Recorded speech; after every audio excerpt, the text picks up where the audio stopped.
Illness is vindicating, exposing your desire for the end, your deluded optimism and childlike pretense. I am your burden, your reminder, an affirmation of strength, your willingness to survive by postponing my death. Illness brings truth, madness, heartbreak, and sadness.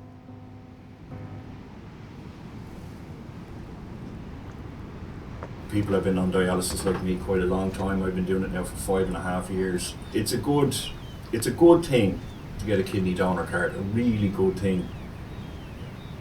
You never know whose life, anybody from a 2-year-old child to a 65-year-old woman, you could be saving.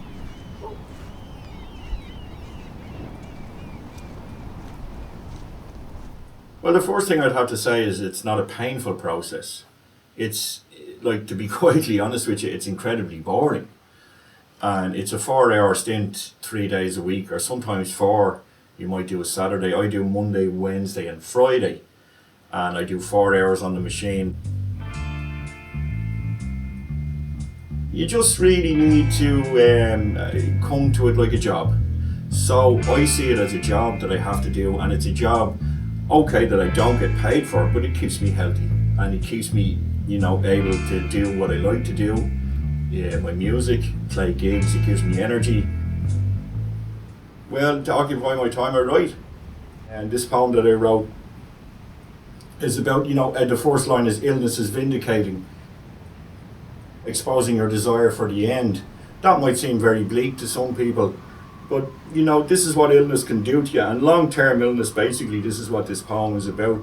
The second verse is about the people who look after me, but not an awful lot of people, saw that in the poem, and they take their own personal things out of it. But that's what's great about it.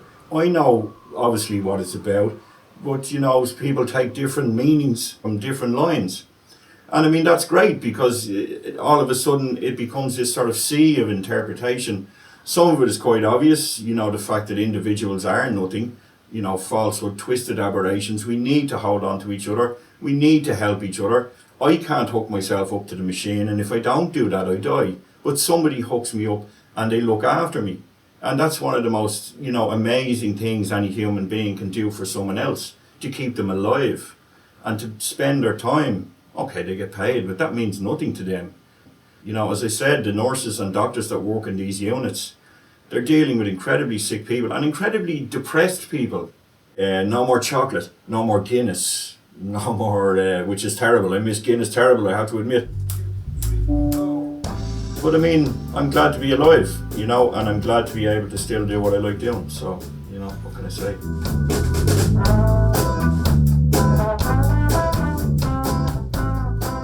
I was unfortunately involved in a very serious motorcycle accident there in 2007, and I lost the bottom of my leg. All sorts of complications. It took me 5 years to rehabilitate. Well, I was very lucky because I'm right-footed and right-handed, so I lost the left hand, the left side and the left leg, which controls the hi-hat on this side. So my hi-hat work isn't too good anymore, but at least I can keep a steady beat still with the right leg and the right hand. So I was very, very lucky in that regard. If I had lost my right leg, drums would have been pretty much over for me. I probably would have got into percussion more so.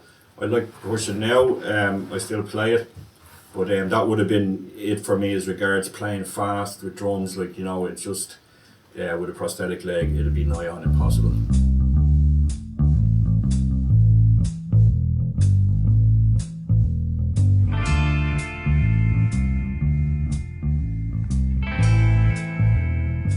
Dubtones, yeah, they're a punk band, 3-piece punk band from South Dublin, where we are now, just down the road in Killiney and Shankill.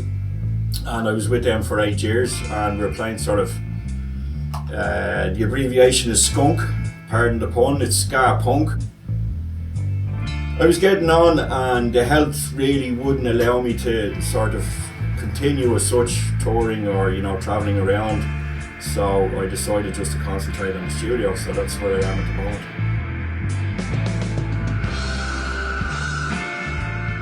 I'm really lucky that I can step out into my back garden and I can go and create music with people and record people and have bands down rehearsing, you know, and just have a good outlet.